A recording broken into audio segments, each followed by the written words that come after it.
નવસારી લોકસભા બેઠકના ઇન્ડિયા ગઠબંધન કોંગ્રેસના ઉમેદવાર નેસદ દેસાઈએ સુરતથી સમર્થકો સાથે નવસારી ખાતે ભવ્ય રેલી આકારે પહોંચી ફોર્મ ભર્યું હતું અને ત્યારબાદ નવસારીથી દાંડી સુધી દાંડી યાત્રા કરી હતી.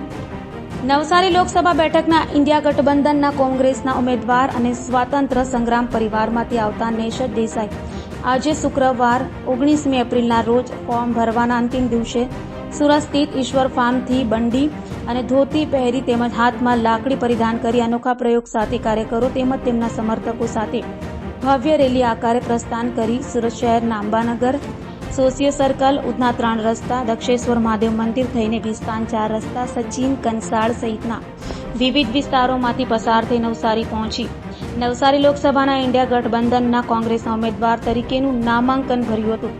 આ પહેલા તેઓ રેલી આકારે નવસારી જતી વખતે રેલીના રૂટમાં આવતા ભેસ્તાન સ્થિત અખંડ ભારતના નિર્માણ માટેના લોખંડી પુરુષ સરદાર પટેલની પ્રતિમાને વંદન કરી હતી.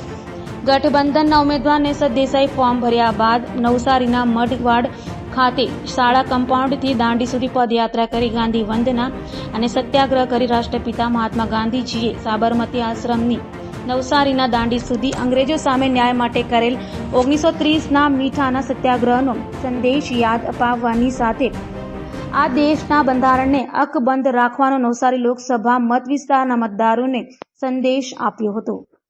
માન્ય પાટીલ સાહેબની જેમ અમારી પાસે ધનબળ નથી, એટલે એમણે જે બસો ભાડે કરેલી, અમે તો સ્વેચ્છાએ પોતાના વાહનમાં જઈ રહ્યા છીએ. એટલે સંખ્યાની વાત નથી, જે જશે એ પોતાના શ્રમ સમય દાનથી જશે, પોતાના ખર્ચે જોખમે જશે. પાટીલ સાહેબ તો બસો ભરીને દબાણ કરીને લઈ ગયા, અમારે એવું નથી કરવું. એટલે આપણે સંખ્યાની વાત નહીં કરીએ. અમે 12:01 ફોર્મ ભરીશું નવસારી કલેક્ટર ઓફિસમાં. તમે પૈસાના પેલા માટે એક ફોર્મ બહાર પાડેલું, હા, એક 100 રૂપિયાનું ને 1000 રૂપિયાની સ્લીપ, હા, એનો વિચાર કઈ રીતે આવ્યો? એટલા માટે કે અમારે શ્રીમંતો પાસે ફંડ નથી જોઈતું, અમારે મધ્યમ વર્ગના લોકો પાસે ફંડ જોઈએ, ગરીબ લોકો પાસે ફંડ. ગરીબ લોકો પાસે 100 રૂપિયા માગીએ, મધ્યમ વર્ગના લોકો પાસે 1000 રૂપિયા માગીએ, અતિ શ્રીમંત લોકો પાસે અમારે ફંડ નથી જોઈતું. આનો વિચાર કઈ રીતે આવ્યો? એ વિચાર એટલા માટે આવ્યો સાહેબ સુનિલભાઈ, કારણ કે પાર્ટીની હાલત ભયંકર ખરાબ છે.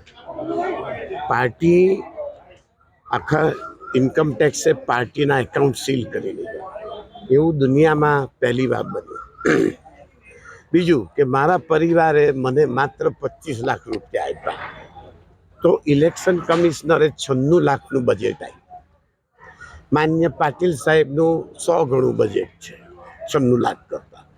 તો અમે શું કરીએ? એટલે આ વિચાર આવ્યો રસીદનો, પારદર્શિતાનો.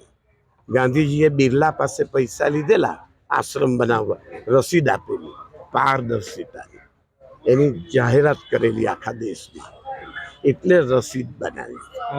કઈ હિસાબનો રૂટ છે તમારો ફોર્મ ભરવા જવાનો? અમારો રૂટ આ ખવરનગરથી સીધા સચિન થઈને ઉધના પાંડેસરા થઈને અમે જઈશું નવસારી.